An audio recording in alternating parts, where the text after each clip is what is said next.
에베소서 강의 39번째 시간 전신갑주 첫 번째 시간으로 진리의 허리띠라는 제목으로 하나님 말씀을 증거하겠습니다. 오늘 설교 전에 제가 미리 말씀드리겠습니다. 오늘은 설교가 좀 깁니다. 설교 좀 깁니다. 평소에도 길었는데요, 목사님. 네, 그거보다 더 깁니다. 왜 그런가 하면 중요한 얘기를 하기 때문에 그렇습니다. 그래서 여러분 시간 보지 마시고 여러분 말씀에 집중해서 들으실 수 있기를 바라요. 저희 교회가 일주일에 한 번 모이다 보니까 저는 이 시간이 너무 소중하고 이 시간이 너무 아깝고 그래요. 그래서 하나라도 더 여러분한테 먹여드리고 싶은 마음으로 준비하는 거니까 그렇게 하시고 여러분 맛있게 드시면 좋겠습니다. 우리가 이제 전신갑주라고 하는 이 주제를 생각할 때 이건 이제 비유적이라는 건 아시겠죠? 실제로 우리가 갑옷을 입으라는 얘기는 아닙니다. 그러나 영적으로 무장하라 이런 메시지로 들을 때 무장하지 않으면 어떻게 된다는 거예요? 어떻게 된다는 거예요? 백전백패한다는 뜻이에요. 그러니까 이거는 해도 그만 안 해도 그만이 아니란 얘기죠. 네. 그 무거워서 저는 별로 관심이 없어요. 저 무거워서 그런 거 할 필요 없어요. 이렇게 제껴놓으시는 분들은 제가 장담합니다. 백전백패할 겁니다. 근데 이제부터 전하는 말씀을 귀담아 들으셨다가 마음에 새겼다가 하나씩 무겁지만 그 갑옷을 여러분의 삶에 걸치기 시작할 때 놀라운 변화가 일어나기 시작할 겁니다. 제가 장담합니다. 하나님이 주시는 놀라운 승리의 감격을 누리면서 살게 되실 겁니다. 교회 생활이 아니라 정말 기뻐서 교회 생활을 하게 될 겁니다. 영적 전쟁에서 승리한다는 그 맛을 보면서 신앙생활을 하게 될 겁니다. 대부분의 사람들은 그 맛을 모릅니다. 저 같은 목회자들 중에도 모르는 분들이 많습니다. 네. 전신갑주를 생각하면 당시 로마 군사들이 입었던 갑옷을 생각하시면 금방 이해가 됩니다. 사도 바울은 우리 영적 전쟁에 있어서 우리가 군사로서 우리가 솔저로서 어떤 무기를 갖춰야 하는데 그 무기는 우리가 얻어내는 것이 아니라 하나님이 주신 무기라는 점이에요. 첫 번째 무기를 뭐라고 얘기하냐면 허리띠가 있습니다. 진리의 허리띠. 이제 허리띠의 용도는 뭡니까? 군인들이 오늘날도 허리띠가 중요한데 허리띠에는 칼도 차고 또 옆에 뭐 탄환도 달고 요즘에는 탄환도 달고 뭐 물 수통도 달고 여러 가지 것들을 달고 다니는 중심이 되고 또 저도 군 생활에 훈련 받을 때 허리띠를 이렇게 세게 쪼여매라고 늘 교육을 받는데 그게 이제 다치지 않기 위함입니다. 그래서 허리를 항상 쩔머매는 굉장히 중요한 의미로서 허리띠가 항상 군인들한테는 중요합니다. 두 번째는 정의의 가슴막이를 해라. 정의의 가슴막이를 해라 라는 의미로 제가 이제 다음 주에 이 말씀을 나누겠고 또 평화의 복음의 신을 신어라. 그 다음에 믿음의 방패를 가져라. 그 다음에 구원의 투구를 써라. 마지막으로 성령의 검을 가져라. 이 6가지의 전신갑주를 입지 않으면 어떻게 된다? 어떻게 된다요? 백전백패. 여러분이 신앙생활을 해서 패배하는 이유, 이게 갖춰지지 않았기 때문입니다. 이게 하나님이 주신다라는 것도 믿지 못하기 때문이고 알지 못하기 때문입니다. 절대 말합니다. 여러분이 돈 주고 사는 거 아닙니다. 하나님이 주시는 겁니다. 그걸 경험해야 합니다. 첫 번째, 오늘 진리의 허리띠에 대해서 생각을 해보겠습니다. 진리하면은 기독교에만 있는 것 같지만 사실 모든 종교가 진리를 주장합니다. 자기들 종교가 진리라고 그러고 자기들이 믿는 것이 진리라고 외칩니다. 그러면 그 진리에 대한 보편적 정의부터 우리가 살펴볼 필요가 있습니다. 진리라는 이 단어가 어떤 뜻일까요? 사전적 정의를 먼저 보여드리면 진리라고 하는 사전적 정의는 이렇게 정의되어 있습니다. 현실이나 사실에 분명하게 맞아떨어지는 것이어야 하고 또는 보편적 절대적으로 알맞은 것을 뜻한답니다. 말이 어렵습니까? 쉽게 말하면 이겁니다. 보편적 절대적 이것만 생각하면 됩니다. 진리는 보편적이고 절대적이어야 진리라는 거예요. 근데 요즘의 시대가 어떤 시대냐면 포스트 모던 시대잖아요. 그러니까 어떻게 합니까? 절대라는 말을 쓰면 됩니까? 안 됩니까? 네? 싫어합니다. 싫어해요. 특히 요즘 사람들은 절대라는 말 쓰면 절대가 어디 있어? 다 상대지. 다 상대적인 거지. 상황에 따라 다른 거지. 그 절대적인 게 어디 있어? 다 그건 옛날 종교에서 나왔던 못된 관습이야라고 주장하는 사람들이 있습니다. 그래서 뭐예요? 남자와 여자가 결혼하는 것이 절대라고 얘기를 하면 그딴 게 어디 있어? 남자끼리도 결혼할 수 있지. 초등학교 교과서에 남자 여자가 가족을 이뤄서 해피 패밀리 하는 그 그림이 그려져 있는 걸 보고 동성애자들은 반대합니다. 왜 행복한 가정의 모습에 꼭 남자 여자가 있어야 됩니까? 거기다가 남자와 남자의 가정도 집어넣어 주십시오. 그거 지금 실제로 추진하고 있는 거 아세요? 나중에 우리 아이들이 이제 좀 어른이 됐을 때 나와서 자녀들 키울 때는 그런 교과서로 공부해야 될지도 몰라요. 심각합니다. 절대라는 말을 인정하려 들지 않습니다. 그런데 과연 그럴까요? 이 세상에 절대와 보편적 진리라는 것이 없을까요? 그들이 애써 부정한다고 그게 없어질까요?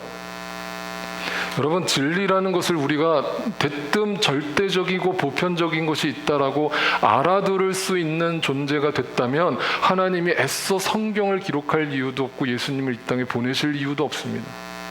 근데 중요한 건 인간이 절대적이고 보편적인 진리가 있다라는 걸 믿어요, 안 믿어요? 안 믿습니다. 안 믿는 게 아니라 모릅니다. 그래서 그거를 무지하다고 얘기하는 거예요. 그러니까 하나님이 이 땅에 우리에게 주시는 방법이 있어요. 못 알아들으니까 알아듣게 하려는 하나님의 중요한 방법이 있어요. 그게 뭐예요? 이거예요. 뭘까요? 표지판이에요. 사인이에요. 이걸 성경에서 뭐라고 불러요? 표적이라고 불러요. 사인. 표적을 줬어요. 우리가 눈에 보이는 표적을 줬다고요. 그 표적을 보면 우리는 어떻게 반응해야 되는 거예요? 표적의 존재 목적이 뭐예요? 여러분, 도로에 표지판이 왜 있어요? This way라고 표지판이 왜 있어요? 그 길로 가라는 거 아니에요. 네가 어떤 목적지를 찾고 있고 간에 이거를 보고 따라가면 거기에 네가 원하는 목적지가 있어 라는 뜻이잖아요. 그런데 사람들은 뭐 하고 있는 줄 알아요? 이 표지판 잘 만들었네. 이 참 누가 만들었는지 이렇게 이쁘게 만들어서 디자인을 누가 한 거야. 놀랍네. 아니, 분명 여기를 가리키고 저기를 보라고 외쳤는데 저기는 안 가고 표지판만 보고 앉아 있는 거예요. 이게 뭐예요? 이 땅에 예수님이 오셔서 기적을 일으킬 때마다 그게 뭐라고 그랬어요? 표적이라고 그랬단 말이에요. 그럼 기적 자체가 목적이에요? 아니에요? 아니에요. 그 기적을 일으키신 목적이 뭐예요? 그 안에 메시지가 담겨 있단 말이에요. 이걸 보라고. 근데 인간은 뭐만 봐요? 그 기적만 보는 거예요. 하나님, 우리에게도 그 기적을 주세요. 내 병도 낫게 해주세요. 나도 부자가 되게 해주세요. 내 문제 좀 해결해 주세요. 제가 늘 얘기했잖아요. 하나님이, 영원하신 하나님이 여러분이 병을 고치는 것이 목적이라면 언젠가 또 병이 안 걸려요? 언젠간 안 죽어요? 언젠가 또 병에 걸리고 언젠간 죽는 인생에게 하나님이 그 복만 주시기를 원하신다면 그게 어떻게 영원하신 하나님의 복이에요? 일시적인 복을 주시는 하나님이죠. 아니에요. 근데 인간들은 표적만 보고 있는 거예요.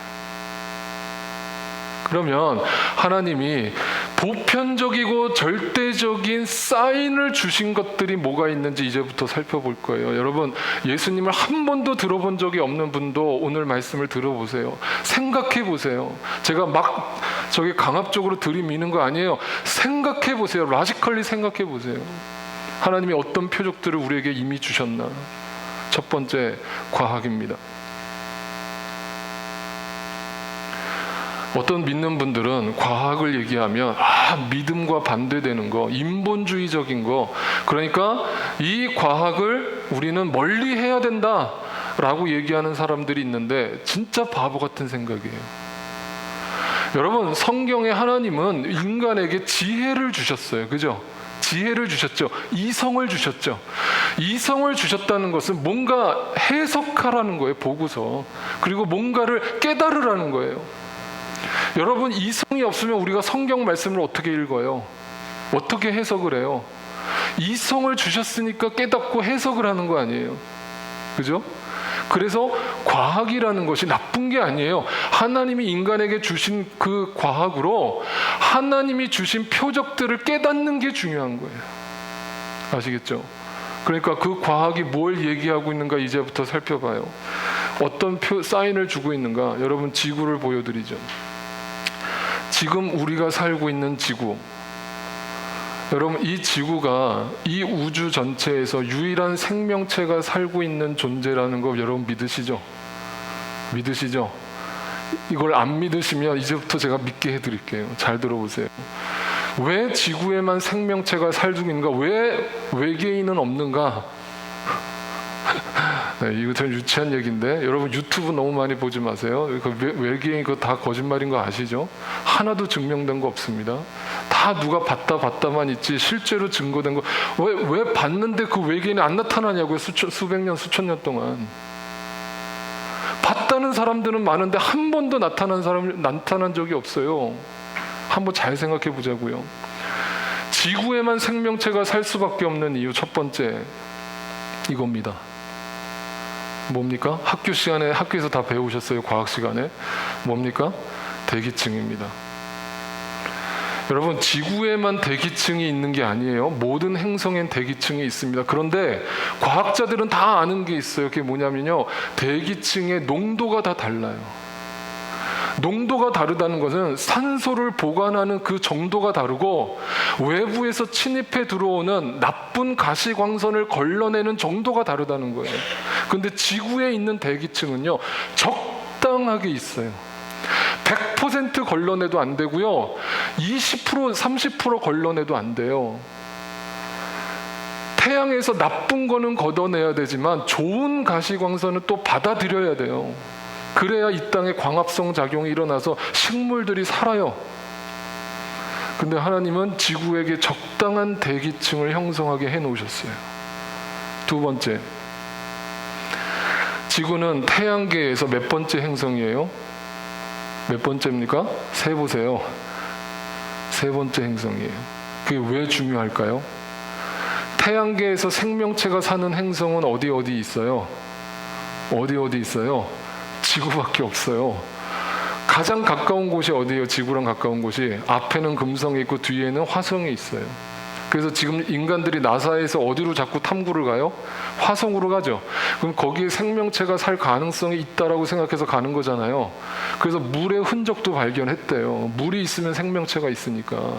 근데 갔는데 탐사 로봇을 보내서 다 이잡듯이 뒤졌는데 없어요. 과거에 물이 흘렀던 흔적은 있지만 지금의 화성에는 생명이 살지 않아요. 그러면 지구에만 생명이 살 수 있는 이유는 뭐냐면 태양과의 적당한 거리예요. 이거를 전문 용어로 뭐라고 그러냐면 생명체 거주 가능 영역이라고 그래요. 아무데나 생명체가 사는 게 아니에요. 너무 태양이랑 가까워도 물이 다 증발해 버리기 때문에 생명체가 살 수 없고, 태양이랑 너무 멀어도 물이 다 얼어버리기 때문에 생명체가 살 수 없어요. 적당한 액체 상태로 존재하려면 생명체 거주 가능 영역이 필요해요. 중요해요. 가장 가까운 화성과 금성에도 사람이 살지 못해요. 세 번째, 이거는 잘 모르실 거예요. 지구는 태양을 돌죠. 1년에 한 바퀴 돕니다. 이걸 갖다가 공전이라고 그러는데 그 공전 궤도로 갖다가 이심률이 작다라는 얘기를 합니다. 이심률이라는 게 뭐냐면요, 쉽게 말하면 이거예요. 그림으로 보여드릴게요. 잘 보세요. 지구가 만약에 태양을 이렇게 돌면 뭐가 되냐면 무슨 모양이에요? 럭비공 모양이잖아요. 그죠? 럭비공 모양으로 공전을 한다 그러면 어떤 문제가 발생할까요? 이걸 이심률이 크다라고 얘기하는 거예요. 만약 이렇게 돌면, 그러면 태양이랑 가까울 때는 어떻게 될까요? 엄청 뜨겁겠죠. 뜨거워 사람 살 수가 없어요. 그리고 너무 멀어지면 너무 추워요. 살 수가 없어요. 다 꽁꽁 얼어버려요. 그런데 지금 지구의 공정 궤도는 어떨까요? 현재 지구의 공정 궤도는 이렇습니다. 이걸 뭐라고 그래요? 네, 이심률이 작다고 합니다. 그래서 이심률을 실제로 수학으로 계산해 봤더니 지구의 현재 공전 궤도 이심률은 0.0167%. 제로가 되면 원이라고 합니다. 원. 서클이에요. 서클이 제로예요. 그러니까 거의 서클에 가깝다는 거예요. 여러분, 이런 게 지금 감동이 전혀 없으시죠? 네? 감동이 없으시죠? 다 우연의 일치죠? 지구를 제외한 모든 행성들이 지금 다 이렇게 되고 있는 것처럼 보이시죠? 아니라니까요. 지금까지 보여드린 이 세 가지 중에 하나라도 빠지면 우리는 여기 살 수 없어요. 하나라도 빠지면 사람은 살 수 없다고요. 또 있어요. 이게 다가 아니에요. 네 번째. 뭡니까? 가장 네 번째 우리가 잘 아는 거, 자전축의 경사각 변화가 크지 않아요. 지구는 자전을 합니다. 매일 하루 24시간 한 바퀴씩 돕니다. 그런데 지구의 자전축이 몇 도가 기울어져 있다고요? 몇 도가 기울어져 있어요? 여러분 다 배우셨잖아요. 몇 도예요? 네. 사느라고 바쁘시죠? 여러분 전혀 관심이 없어요. 지구가 기울어졌든 제대로 돌든 뭐 내 삶과 무슨 상관인데, 여러분이 이 자전축이 몇 도가 기울어져 있어요? 정확하게 23.5도가 기울어져 있어요. 이게 왜 중요할까요? 태양계의 어떤 행성도요 23.5도로 기울어진 행성은 지구밖에 없어요. 예를 들면 우리랑 가까운 화성은요 90도가 기울어져 있습니다. 90도가 기울어져 있으면 어떤 일이 벌어지냐면, 23.5도라는 것은요, 만약에 직각으로 지구가 돌아버리면 저 위쪽에는 엄청 춥고요 밑에는 엄청 뜨거운 게 되는 거예요. 그러니까 사계절이 없어집니다. 지구가 정확하게 23.5도를 기울어서 태양을 공전하기 때문에 사계절의 변화가 일어나는 거예요. 그게 생명이 존재하는 굉장히 중요한 수단입니다. 이거 누가 디자인하신 거예요? 하나님이 디자인해 놓으신 거예요. 정확하게 23.5도입니다. 기도하세요, 여러분. 이게 90도로 바뀌지 않기를. 90도로 바뀌어지면 이제 우리 다 막 죽는 거예요. 지금까지 지구는 한 번도 이 각도를 변한 적이 없습니다. 다섯 번째, 그게 끝이 아닙니다. 이렇게 계속 도는 거예요. 지구가 지금도 돌고 있어요. 지구 도는 소리 들리시죠, 여러분? 지구 도는 소리 들리면 사람이 돌아버립니다. 그거 못 듣게 하나님이 또 큰 주파수 영역되는 우리 귀가 못 듣게 그렇게 만들어 놓으셨어요. 그러나 엄청난 굉음을 내면서 지구는 지금도 돌고 있습니다. 다섯 번째, 지구와 친구가 있죠? 네, 달이 있습니다. 그 달이 지구에게 주는 영향은 뭘까요? 이것도 중요한데요. 달이 지구를 돌면서 어떤 영향을 끼치냐면, 지구의 바다의 70%가 바다인데 그 70% 바다를 밀물과 썰물을 만들어냅니다. 네, 밀물과 썰물이 만들어지면서 갯벌이 형성되죠. 그리고 그 갯벌에 수많은 생명체가 존재하게 만들었습니다. 그리고 지구의 그 23.5도라는 그 기울기를 달의 중력이 그걸 끌어줘가지고 이게 다른 각도로 바뀌지 않도록 적당한 각도를 유지하도록 달이 서로 끌어줍니다. 네.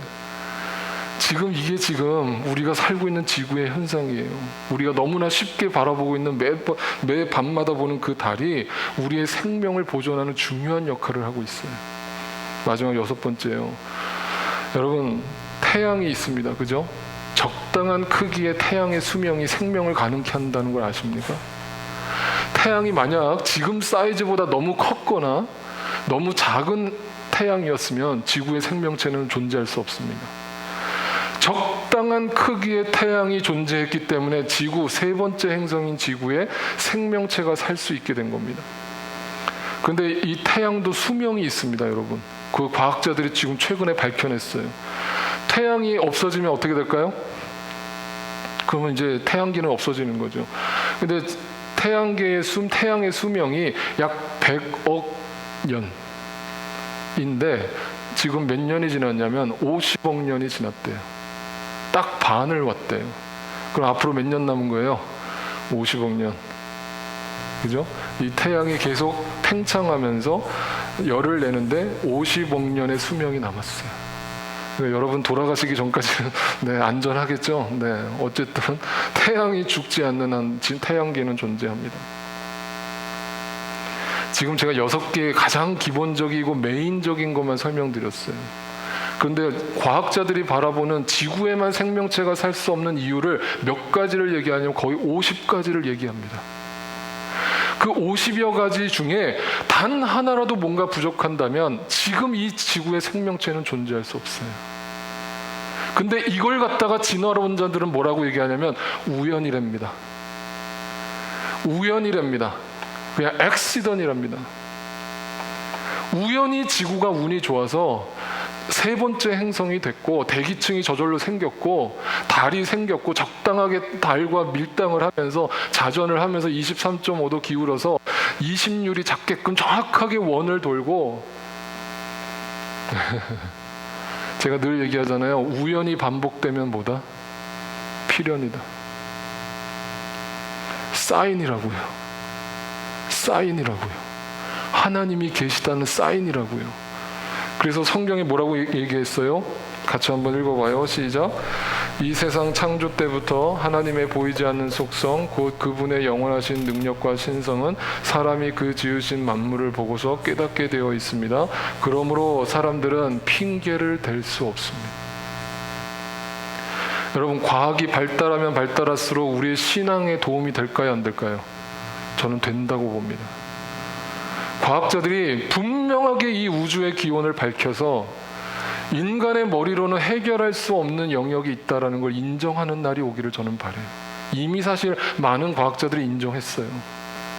그 표적을 보여줬는데도 하나님이 없대요. 자기는 이 세상에 재수가 없어서 우연히 태어났대요. 지금도 우연히 그냥 살다가 죽는 게 내 인생의 목적이래요. 그러니까 노세 젊어서 노세 즐기다가 가. 인생 뭐 있어? 즐기다가 가. 하나님이 어딨어? 누가 나를 만들었대? 내 눈앞에 보이지도 않는데 누가 있대? 두 번째, 역사입니다. 역사를 통해서 하나님은 계속해서 우리한테 사인을 주고 계십니다. 하나님이 계시다고. 그 사인이 어떻게 드러나는가? 첫 번째 대상은 이스라엘이라는 역사를 한번 살펴보자고요.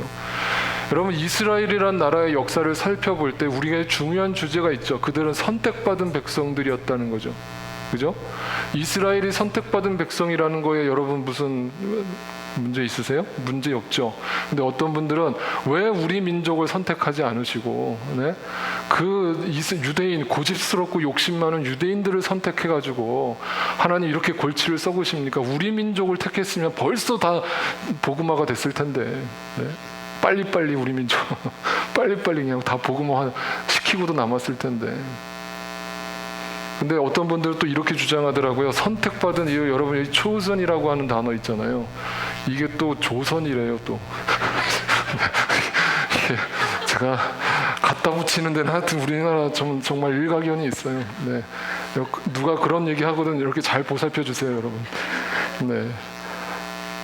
자 보세요. 역사가 어떻게 흘러가고 있는가를 제가 이제부터 설명드릴 테니까 잘 들어봐요. 이스라엘이란 나라가 어디 있습니까? 지도상에? 네, 네, 여기 있습니다. 여기가 팔레스타인 땅, 여기가 이스라엘이에요. 그런데 여러분, 이스라엘이 처음부터 여기 있었던 게 아니죠. 네, 누구를 거기로 보냈어요? 처음에 누구를 그 땅에 약속의 땅이라고 그러면서 가라 그래가지고 순종하고 간 사람이 누구예요? 아브라함이잖아요. 그럼 아브라함은 어디 살았게요? 어디 살았어요? 여기 살았어요. 네, 갈대아 우루 여기 살았단 말이에요. 여기에 있는 아브라함을 갖다가 어디로 가라? 약속의 땅으로 가라. 그래서 순종해서 아브라함이 갔어요. 생전 가보지도 않은 땅으로 갔어요. 거기가 젖과 꿀이 흐르는 땅이라고 해서 믿고 갔어요. 갔는데 젖과 꿀이 흘러요. 네, 막 그냥 풍요롭죠. 막 나라가 그냥 막 산모작하고 막 난리가 났죠. 그 경제 대국이 됐죠, 지금 이스라엘이. 여러분, 이스라엘 가보신 분들은 알지만 정말 척박하게 그지없는 땅입니다. 사막입니다, 사막. 그럼 하나님이 지금 사기치신 거예요, 아브라함한테? 아니, 젖과 꿀이 흐른다면서 갔더니 젖과 꿀은 고사하고 자기 목숨 부지하기도 힘든 땅이에요. 그럼 그 젖과 꿀의 의미는 뭐예요? 하나님 생명의 말씀을 얘기한 거예요. 근데 우리 인간은 그걸 또 그 표적을 갖다가 또 먹는 걸로 해석하는 거예요, 우리는. 근데 아브라함을 여기서 보낸 게 다행이에요. 만약에 초선이 조선이라고 해석을 하는 우리나라 사람들이 있다면, 우리나라는 어디 있어요? 여기 지도상에 여기 있잖아요. 여기에서 약속의 땅으로 가려면 어떻게 가야 돼요? 이렇게 가야 돼요. 네, 5,200마일이에요. 가다가 죽겠죠? 당시에 우리가 무슨 자동차가 있었습니까? 자전거가 있었습니까? 말이 있었습니까? 걸어가다 죽어요. 그러면 한번 생각해 봐요. 왜 여기일까요? 왜 여기가 아니면 안 될까요? 하나님은 왜 고집스럽게 아브라함이 거기 살고 있는데 여기로 이사 가라고, 여기로 가야 된다고 얘기를 했을까요? 그 역사를 한번 살펴보면요, 위쪽 양쪽을 살펴보면 저 위는 유럽이고 밑에는 아프리카고 옆에는 아시아예요. 그죠? 그러면 역대 역사 속에서 가장 위대한 땅을 차지했던 왕국이 있었습니다. 어디일까요? 가장 넓은 땅을 차지했던 왕국. 네? 페르시아입니다. 페르시아. 알렉산더 대왕이요. 그 사람이 몽골 쪽에 살고 있었단 말이에요. 근데 그 사람이 와가지고 인도를 지나서 알렉산드리아를 통째해서 다 유럽 땅을 다 먹어버린 거예요. 그래서 가장 넓은 땅을 소유했던 페르시아입니다. 그런데 이스라엘이 어디 있어요? 여기서 어디 있습니까? 여기 있잖아요. 그럼 이스라엘이 먹혔습니까? 안 먹혔습니까? 먹혔죠. 먹혔어요. 그 다음에 가장 또 우리가 기억하는 위대한 제국이 있죠. 위대한 엠파이어가 어디입니까? 로마죠. 자, 로마의 역사를 봅시다. 그죠? 네, 이 로마라는 제국에 보면 이스라엘이 또 어디 있어요? 여기 있어요. 그럼 이스라엘 또 먹혔네요. 자, 그럼 이제부터 이유를 설명드리죠. 자, 유럽에 있는 나라의 왕들이 유럽을 다 통일하고 나면 이제 우리 배부르다, 이제 그만 정복하자 라고 할까요? 아닙니다. 어디로 가요? 이제 어디로 가요? 유럽 다 정복하면 어디로 가요? 아시아와 아프리카로 가야 되잖아요. 그럼 어디 지나가요? 이스라엘 지나갑니다. 그러면 아프리카에 있는 저 이집트 같은 나라들, 당시에 가장 강대국이었던 나라, 자기들만 왕국으로 삼고 끝내려고 그랬을까요? 아니죠. 어디로 정복해요? 네, 유럽과 아시아를 쳐들어가죠. 어디로 지나가요? 이스라엘. 잘 보세요. 아시아 알렉산더 대왕이 유럽과 아프리카를 먹을 때 어디로 가요? 네, 어디 지나가요? 네, 완전 밥이죠. 이걸 뭐라고 그래요? 이걸 길목이라고 그래요. 네, 전략적 요충지라고 그래요. 네, 잘 보세요. 제가 이거를 지금 하나님이 계시는 표적으로 제가 해설을 해드리는 거예요. 그럼 우리 생각으로, 상식으로, 인간의 생각으로 하나님, 너무하시네요. 이스라엘을 선택하시려면 좀 좋은 땅을 주시지. 한참 성장하도록 쳐들어오지도 않는 저 구석탱이에다가 약속의 땅을 주셔서 그들이 번성할 때까지 아무도 못 쳐들어오게 해놓으시지. 왜 하필이면 길목에다가 약속의 땅을 세워놓으셔서 얘네도 와서 찝쩍거리고 저쪽에서도 와서 찝쩍거리고 이 나라도 와서 찝쩍거리는 동네 밥으로 만들어 놓으셨습니까? 하나님 전능하신 하나님이라면서요. 우리를 선택하셨다면서요. 하나님 어디 계세요?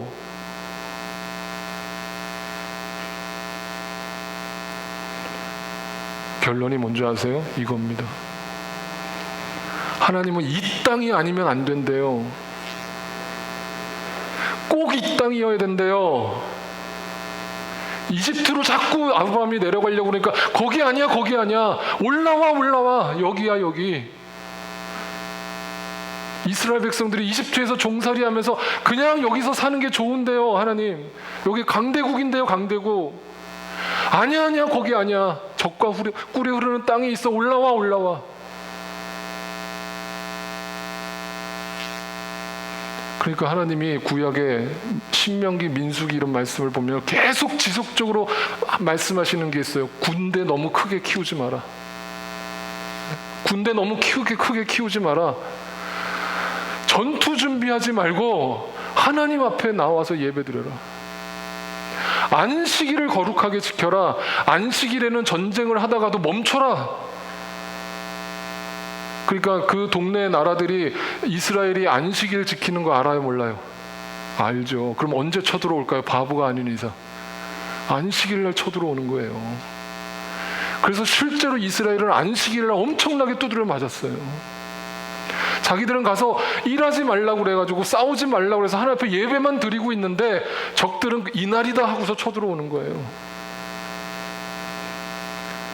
여러분, 이걸 오늘날로 적용해봐요. 주일날 일하지 마라. 여러분, 그 율법적인 거 아니에요. 근데 하나님이 그렇게 하시는 이유가 있어요. 그게 다가 아니야. 사람이 떡으로만 사는 게 아니야. 그거 가르쳐 주시려는 거예요. 이스라엘을 택한 이유는 성령이 이렇게 얘기합니다. 당신들은 주 당신들의 하나님의 거룩한 백성이요 주 당신들의 하나님이 땅 위의 많은 백성 가운데서 선택하셔서 자기의 보배로 삼으신 백성이기 때문입니다. 주님께서 당신들을 사랑하시고 택하신 것은 당신들이 다른 민족들보다 수가 더 많아서가 아닙니다. 오히려 당신들은 모든 민족들 가운데서 수가 가장 적은 민족이었기 때문입니다. 하나님 계시지 않아요? 저는 하나님이 믿어져요. 왜 믿어질 수밖에 없냐면 너무나 객관적인 표적들이 보여요. 하나님이 다른 종교들이 얘기하는 정말 가질 거 많이 가진 사람들이 더 다달라고 샤머니즘적으로 막 기도하는 그걸 응답해주는 기복적인 그런 신이 아니라는 걸 저는 아는 것이 감사한 게 뭐냐면 하나님은 이 세상의 복을 우리에게 주려고 하는 게 목적이 아니었다는 거예요. 그러면 성경에서 중요한 흐름이 있는 거예요. 사도 바울도 이걸 깨달은 거예요. 이걸 깨달은 거예요. 역사의 표적을 본 거예요. 사도 바울이 뭘 봤냐면 이거예요. 자기의 육신의 병을 통해서 뭘 본 거예요. 이걸 깨달은 거예요. 내가 강해지는 것이 아니라 내가 약한 것이 강한 것이구나. 이게 목사님들이 계속 약해져라 하는 게 기분 나쁘게만 듣지 말고 제발 눈을 뜨시라고요. 이스라엘을 왜 약하게 만들어 놓으셨는가를 아셔야 된다고요. 그럴 때 강하신 하나님이 드디어 나타난다고요. 그럼 뭐예요 또? 그러므로 그리스도의 능력이 내게 머무르게 하기 위하여. 그러면 그 능력이 언제 떠나가는 줄 아세요? 나에게 언제 떠나가요? 언제 잠잠하세요? 하나님이 내가 뭐 하려고 할 때, 내 힘으로 뭐 해보려고 할 때 하나님은 조용히 침묵하세요. 그래 네가 한번 해봐. 그래 네가 한번 해봐. 이걸 사도 바울은 깨달았어요. 그러니까 뭐예요? 그러므로 나는 그리스도를 위하여 읽으세요. 같이 읽으세요. 시작. 병약함과 모욕과 궁핍과 박해와 곤란을 겪는 것을 기뻐하며. 이거 제 얘기 아니죠. 제 얘기 아니죠. 제가 여러분 괴롭히려고 하는 거 드리는 말씀 아니죠. 성경에 분명히 기록되어 있죠.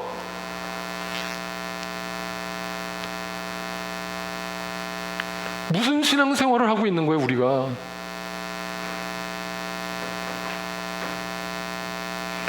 빌립보서에서는 더 이거를 진화시켜서 이렇게 설명합니다. 사도 바울의 고백입니다. 내가 궁핍해서 이렇게 말하는 것이 아닙니다. 나는 어떤 처지에서도 스스로 만족하는 법을 배웠습니다. 중요한 인생의 원칙을 깨달았습니다. 나는 분명히 그걸 배웠습니다. 뭘 배웠냐? 나는 비천하게 살 줄도 알고 풍족하게 살 줄도 알고. 이게 뭐예요? 쉽게 말하면 주셔도 감사, 안 주셔도 감사. 배부르거나 굶주리거나 풍족하거나 궁핍하거나 그 어떤 경우에도 적응할 수 있는 비결. 내가 힘이 대단해서가 아니라 약할 때 강함이 되시는 그 능력을 의지하기 때문에 이게 되는 것이구나라는 걸 깨달았어요. 이걸 깨달은 사람이 인생이 어떻게 바뀔까요, 여러분? 그러니까 제가 목사니까요 앞에서 근심하지 마세요, 염려하지 마세요 떠드는 게 아니에요. 제가 와이프가 앞에 있잖아요. 제가 일주일을 살면서 근심 염려에 빠져서 막 화를 내면서 산다면 제 와이프가 옆에서 피식 웃을 거 아니에요. 너나 잘해 그러면서. 저는 예수님을 만나고 근심 걱정이 사라진 지가 오래예요. 이걸 여러분도 알아야 된다고요. 하나님이 주셔도 감사, 안 주셔도 감사가 나와야 한다고요. 그러니까 이게 거기서 위대한 고백이 나오는 거예요. 이 고백이에요. 같이 읽어요. 시작. 나에게 능력을 주시는 그분 안에서 나는 모든 것을, 그러니까 이게 I can do it, yes I can, 이게 이 뜻이 아니라고요. 뭘 배워야 된다고요? 만족하는 그 비결, 약할 때 강함이 되시는 그 주님의 원리를 깨닫고 믿고 나서는 그때부터는 두려운 게 없는 거예요. 두려운 게 없는 거예요. 세상 있다 있게 뭐가 두려워요? 사람이 뭐가 무서워요? 사람이 두려운 게 아니라 하나님을 두려워하세요. 나에게 능력을 주시는 그분 안에만 있다면 여러분은 할 수 있어요.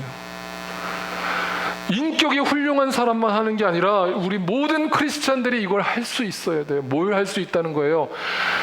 없어도 감사, 있어도 감사.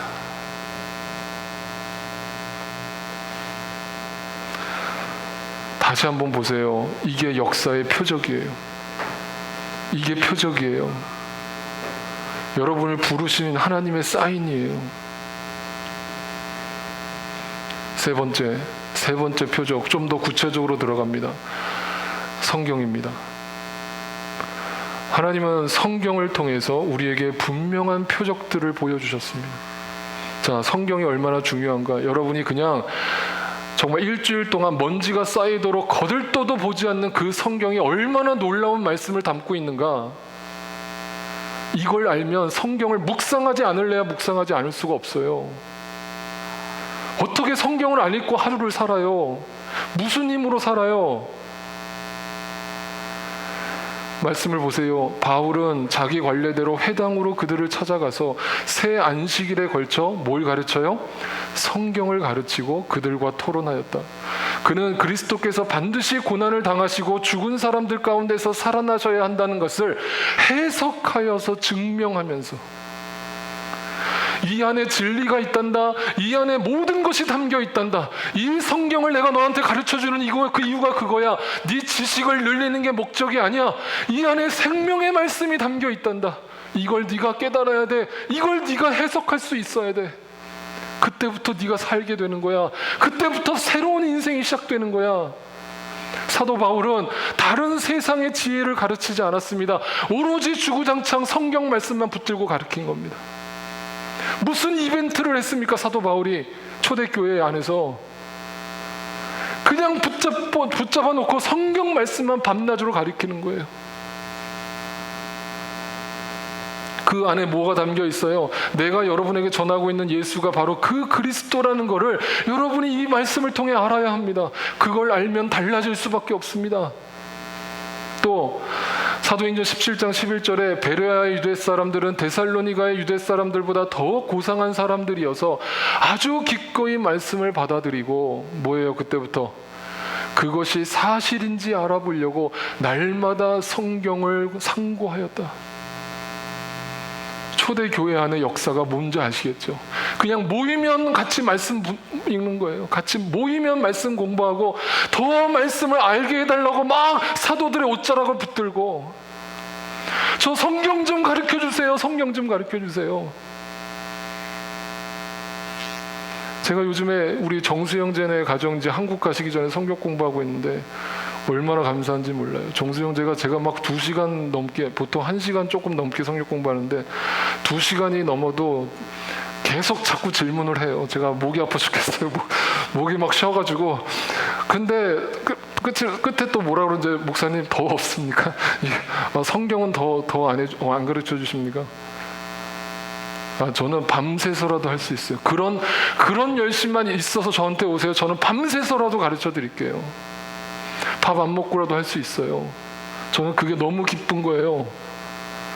근데 이렇게 주려고 발버둥을 치는데 관심조차 없는 여러분들을 볼 때 눈물이 안 나겠어요, 제가?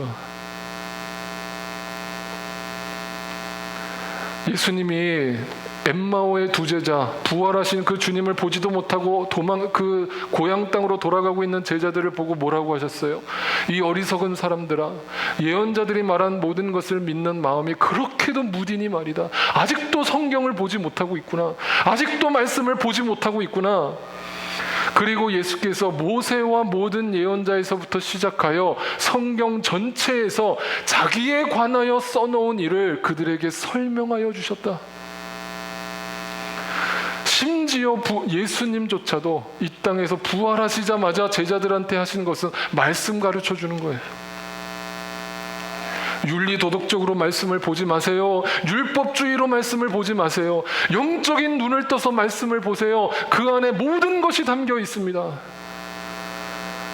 예수님은 이렇게 진리의 말씀을 성경에다가 표적으로 담아 놓으셨는데 우리는 그거를 문자적으로 읽고 있으니, 그걸 읽고 복을 달라고 기도하고 있으니 하나님이 저 하늘에서 기가 찰 노르실 거예요. 기가 찰 노르실 거예요. 어떤 분들은, 저희 교회 그런 분들 못 봤지만 어떤 분들은 말씀을 저한테 막 보내달라고 하시는 분들 있어요. 위로가 되는 말씀을 보내달래요. 도대체 그 무슨 말이에요? 위로가 되는 말씀을 보내달라는 게 뭐예요? 말씀에 위로가 된다는 게 그냥 내 감정이나 다스려주는, 그냥 잘 될 거다, 평안할 거다, 하나님이 함께 하실 거다, 이런 말씀만 읽으면 그 영혼이 건강할까요? 하고 싶은 얘기가 많지만 절제하겠습니다. 그러면 마지막 결론입니다. 진짜 표적은 성경에서 누구를 얘기하고 있는 거예요? 예수 그리스도를 얘기하는 거예요. 이게 다예요. 이게 전부예요. 이것만 여러분이 알았다면 여러분은 보물을 가진 거예요. 보물. 질그릇의 보물을 가진 거예요. 그러면 다 해결되는 거예요. 다 변화가 일어나는 거예요. 예수 그리스도에 대해서 뭐라고 얘기합니까? 예수님이 이렇게 직접 얘기하셨습니다. 요한복음에 너희가 성경을 연구하는 것은 영원한 생명이 그 안에 있다고 생각하기 때문이다. 그렇죠. 성경은 누구에 대해서 증언해요? 예수 그리스도 자기 자신에 대해서 증언하고 있다. 그런데 너희는 생명을 얻으러 나에게 와요, 안 와요? 안 와요. 먹고 사는 거가 정신없어요. 그게 중요하대요. 물론 중요해요. 먹고 살아야죠. 나에 대해서 증언하고 있는 그 성경을 거들떠도 안 보는 거예요. 거들떠도 안 보는 거예요. 심지어 오늘날 교회 안에 이런 것들을 예언해 놓고 있어요. 요한복음에 예수님은 이렇게 예언하셨어요. 내가 내 아버지의 이름으로 왔는데 너희는 나를 영접하지 않는다. 그러나 다른 사람이 자기 이름으로 오면, 이게 뭐냐면 인간의 말로 오면 이 말이에요. 인간의 말을 담아가지고 막 유창하게 감동을 주고 막 재밌게 만들어주고 그런 사람이 오면 너희는 그를 영접할 것이다. 너희는 서로 영광을 주고받으면서, 하나님이 주시는 영광이 아니라 자기들끼리 영광을 주고받으면서 칭찬하면서, 아, 참 너 참 말 잘한다, 너 참 재밌다, 그러면서 막 서로 영광을 주고받으면서 오직 한 분이신 하나님께서 주시는 영광은 구하지 않으니 어떻게 믿을 수 있겠느냐. 그런 사람들이 계속 등장합니다. 내가 떠난 뒤에, 사도 바울이에요. 내가 이 교회를 떠난 뒤에 사나운 이리들이 여러분 가운데로 들어와서 양떼를 마구 헤아리라는 것을 나는 압니다. 바로 여러분 가운데서도 제자들을 이탈시켜서 자기를 따르게 하려고 어그러진 것을 말하는 사람들이 나타날 것입니다. 교회 밖에요, 교회 안에요? 교회 밖에요, 교회 안에요? 교회 안에요. 진리를 얘기하지 않고 사탕 발림으로,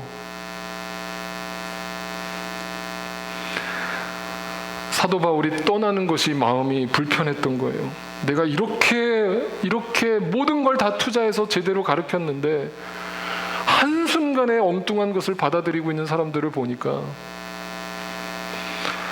이걸 오늘날로 적용하면 제가 이렇게 해서 핏대 터지게 외쳤는데 바로 나가자마자 유튜브 보면서 또 희희낙낙하고 있으니까 개그 콘서트 보면서, 그거 보지 말라는 얘기는 아닙니다. 보면서 은혜는 또 까마득히 잊어버리고 또 그냥 웃다가 그냥 끝내니까. 고린도후서 11장 4절에 어떤 사람이 와서 우리가 전하지 않은 다른 예수를 전해도 여러분은 그러한 사람을 잘도 용납합니다. 진리가 아닌데도 불구하고 그것을 진리처럼 받아들이는 사람들이 있다는 거예요. 교회 안에요. 교회 밖이가 아니에요. 교회 안에요. 갈라디아서에 또 이렇게 얘기합니다. 여러분을 그리스도의 은혜 안으로 불러주신 분에게서 여러분이 그렇게도 빨리 떠나 다른 복음으로 넘어가는 데는 나는 놀라지 않을 수가 없습니다. 실제로 다른 복음이 있는 것이 아닌데도 불구하고 다만 몇몇 사람들이 여러분을 교란시켜서 헷갈리게 만들어서 그리스도의 복음을 왜곡시키려고 하는 것입니다. 그것이 사탄의 공격이라고요. 그래서 에베소서 4장 13절 14절에 제가 지난번에 뭐라고 그랬어요? 전신갑주를 입고 그 진리의 허를 떼는 사람들에게 나타나는 결과는 이겁니다. 믿는 일과 아는 일이 하나가 돼요. 그 표적을 봤어요. 그 표적이 가리키고 있는 방향을 봤어요. 그러니까 어떻게 변화가 일어날까요? 인간의 속임수나 다른 복음을 전해주는 속임수나 간교한 술수에 빠져서 이 땅의 세상의 눈에 보기 좋은 온갖 교훈의 풍조에 흔들리지 않고 이리저리 밀려다니지 않는 신앙으로 자란단 말이에요. 그래서 예수님이요 마지막에 떠나시면서 우리 제자들을 위해서 이렇게 기도하시는 장면이 나와요. 이렇게 기도하십니다. 요한복음 17장 15절에 내가 아버지께 비는 것은 그들을 세상에서 데려가시는 것이 아니라 이 세상에 저들이 살고 있는데 악한 자에게서 그들을 지켜주시는 것입니다. 악한 자가 어떤 일을 하는데요? 그 진리를 왜곡시킨다고요. 그러니까 그 다음 구절에서 이렇게 얘기합니다. 우리가 잘 아는 구절. 그 악한 자들에서 어떻게 지키느냐? 이렇게 되기를 원합니다. 주님, 진리로 그들을 거룩하게 해 주십시오. 표적을 보게 해 주십시오. 이제는 진짜 그 진리를 믿게 해 주세요. 이 우주가 어떻게 돌아가고 있는지, 내 몸이 어떻게 움직여지고 있는지, 성경 말씀이 뭘 얘기하고 있는지 그 표적을 분명히 보고 그 안에서 하나님 말씀을 받아들이게 해주세요. 하나님 말씀이 진리입니다. 기억하세요. 하나님은 지금도 동일하게 우리에게 표적을 주고 계십니다. 과학을 통해서 계속해서 사인을 주고 계십니다. 역사를 통해서 사인을 주고 계십니다. 성경을 통해서 사인을 주고 있습니다. 그 안에 담겨있는 모든 것들은 다 진리를 가리키고 있습니다. 그 진리는 누굽니까? 예수 그리스도예요. 예수 그리스도예요.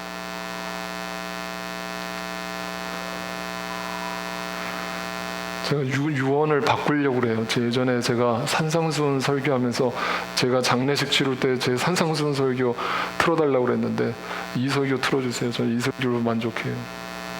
그냥 이게 하나님이 원하시는 것 같아요. 저는 이것만 전하다가 가면 돼요.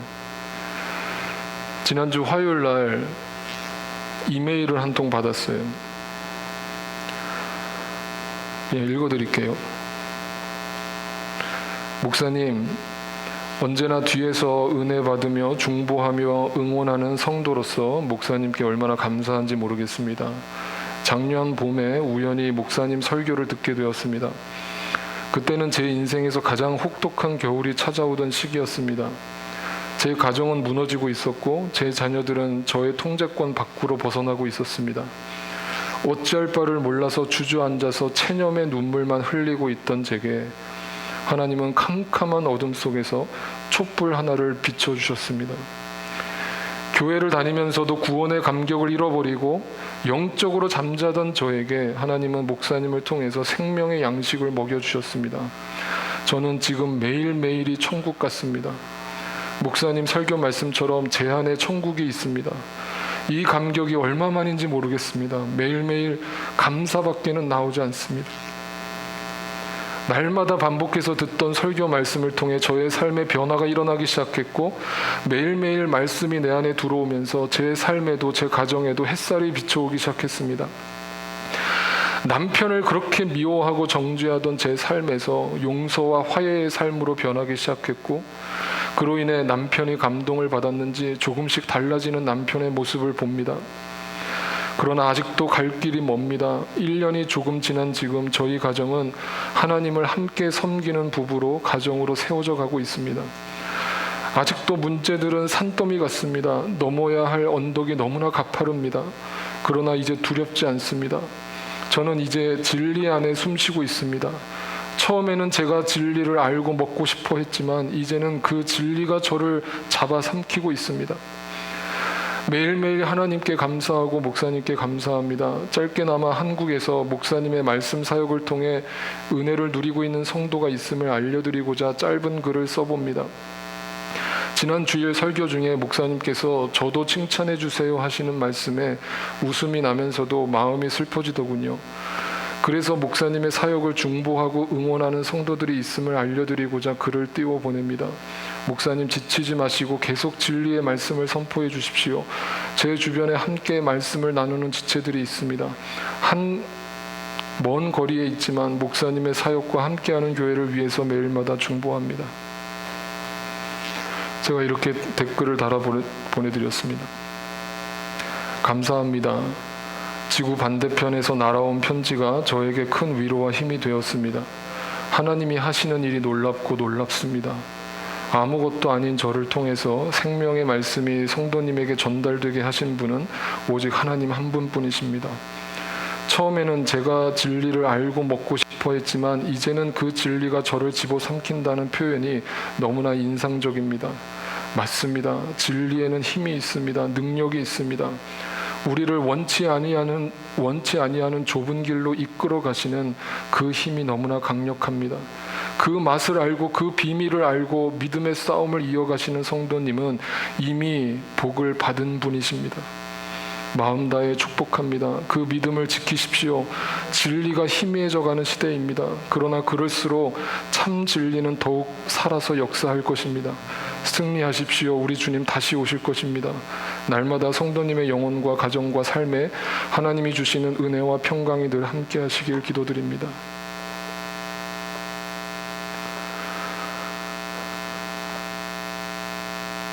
하나님이 하시는 일이 보이십니까?